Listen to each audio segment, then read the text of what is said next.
Hello everybody.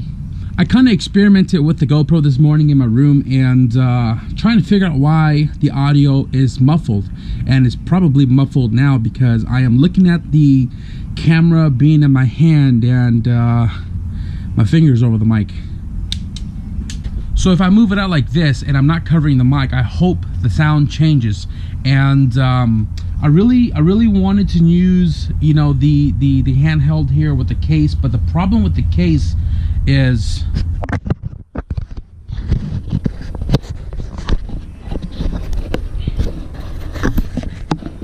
it picks up a lot of the case scratching noise. I don't know if you guys can hear it right now, but if it does, that's the reason why I don't use it. And the reason why I don't use it is probably why the audio is becoming muffled, because I got big ass hands and the GoPro is about that big, and it covers up most of the mic on the body itself. So today I'm gonna try to just use the handheld because I don't want the audio to be muffled. I am waiting for my brother to come home from work so I can use his Amazon Prime to order the 3.5mm mic adapter.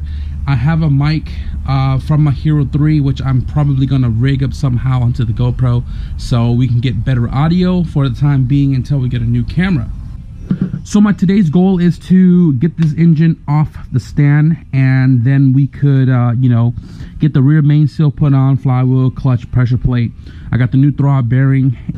So I just got my fitting from Submit Racing, and this was supposed to show up on the 29th of October, but apparently it's super late. So giant ass box, and let me show you what's inside.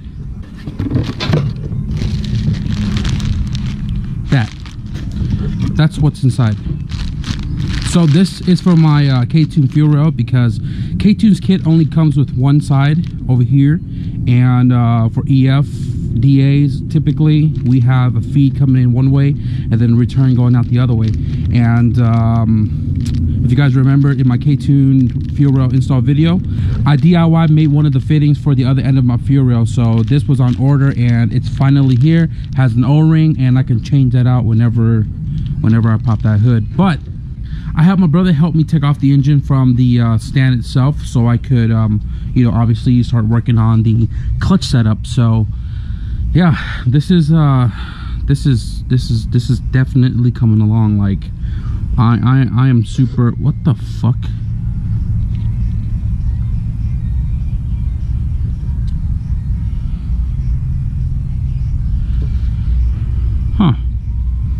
So this right here came out of my EF sedan. I bought this resurfaced like 2011, and no warps, no discoloration, nothing whatsoever. I'm not going to resurface it because it's still in great condition. I'm just going to go ahead and, you know, brake clean the hell out of it, wipe it nice and clean. And I have a pilot bearing somewhere, a brand new one, so I'm going to have to find that in a bit. So with this, I bought a competition stage 4 clutch from Competition Clutches, and this is the rigid unsprung 6-puck, and I've ran this for so many years, so many different power levels without a single slippage, and you can see how bad the ceramic has been torn apart on this. And again, not a single slippage, but because we're going to be going a long ass drive, I cannot risk, you know, running this for, you know, 4,000 miles when everything's all said and done back home. I don't want to risk this missing more puck or slip or whatever the case. It's been sitting for quite some time inside of my bin, and it actually has a ton of life left on it, but I'm gonna keep that for like an all motor build or something. Here we have the same exact disc, brand spanking new. I got it shipped in a couple of days ago, and again, I'm just gonna reuse the pressure plate. No warpage, no discoloration, no nothing. So I'm almost certain that this is gonna do the B20 perfectly fine as far as making power. Since I've already punctured it, that means I am definitely gonna be changing this sucker out. Pretty simple. It pries right on out of there, just like that. You know what I'm saying? This is the new one right here, and pretty simple install. Clean the oil that's in between right there, right? And putting this on, you want to make sure that this guy right here, this seal on the inside, it's not like folded up in the wrong way.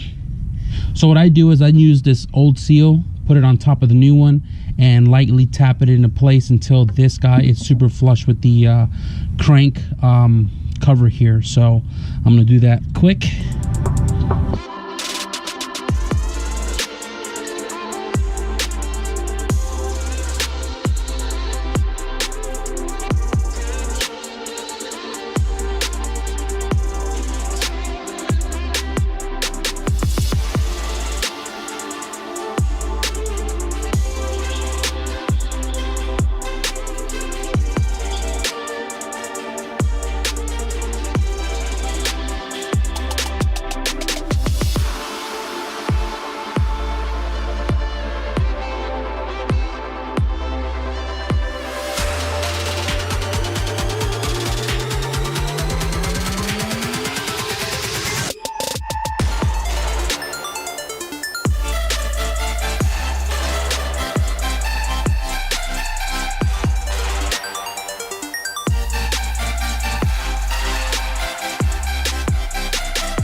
Clutch, pressure plate, bearing, all that good stuff is installed.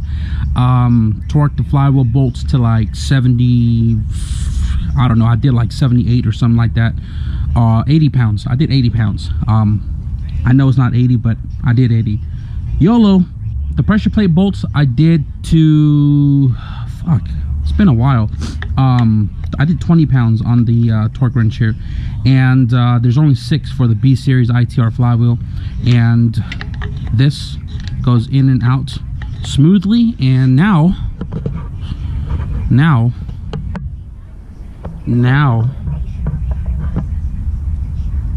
we can put the tranny on. This is it. Wait, first I gotta find all my transmission bolt because I don't have any, and all of mine from my B series motors in Gary's car. Damn it. You know, it pays, it really pays to be a hoarder. I got that bin full of bolts, and then I have this one right here that I take to the track with me. 17s, 10s, you know, tap screws, 14s, 12s, nuts, bolts, washers, trim pieces. I always take this one to the track just in case, you know, you might lose a bolt somewhere. And got all the bolts I need. Whoops, wrong hole. That's what she said. And we got all the bolts we need. Now we can get that sucker married.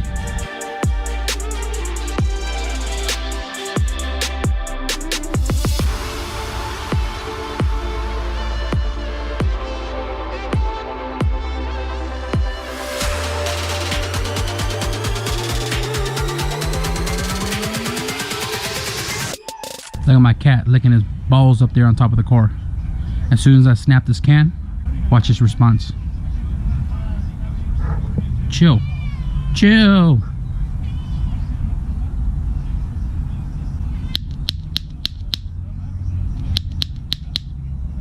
Sorry for the low lighting here, guys, but the transmission, starter, all the bolts and everything has been fastened down. And it was weird that I had a brand new dowel pin for the transmission because there was none at all. So everything slid in after, you know, kind of wiggling it around a little bit. Hey, chill, move out. I just got to put this one right here. I don't know why CRV four-wheel drive tranny has this extra 14mm bolt, so I'm gonna have to go through my bin, find another one, stick it in there, because if it was there, it's meant to be there for a reason. I'm not gonna run without it. No, that's a 12mm. So anyways, yeah, I think the only thing left I gotta do as far as the transmission goes is put the bracket right here on, Or maybe I'll do it after because I still got to modify the T-bracket. Or maybe I need it on so I know how to modify the T-bracket in case this bracket is in the way. I'm going to go to Honda tomorrow, which I forgot today, to pick up a axle seal for the half shaft. For this one actually. But I'm going to buy both sides just because that one is really clean. This one has a nice tear on it. I'm going to change that out. Pick up some manual transmission fluid while I'm out there. And yeah, man, it's coming along for damn sure. Now I gotta get a AWD distributor from an LS or something, because I don't know if I can use this single plug for my setup, since my harness is the typical 2-plug AWD setup. And aside from this, I don't think there's much more to do other than maybe changing out the oil filter, putting on the header so I can figure out the transfer case. But I'm digging it, I really am. Do you approve? No? Yes? Okay, so as far as today goes, I'm pretty much done. And I just realized that the NorCal CRX owners meet, the last one of the year, is this Saturday, November 11th, and I can't start the swap until the meet's, you know, said and done, because I've shown up to every single one of them, and I'm not going to miss this one because it is the last one of the year. And I also have a toy drive that I'm going to be going to as well. Got my toy right there inside the car ready for that event. And once the weekend is over, then I'll start pulling the ceiling cam out. But as far as today goes, like I've mentioned, I am done for today. So that's that. I'm gonna wrap it up, clean everything here, and just remember, progress is better than no progress. So I'm glad that I'm finally getting stuff done to start the build.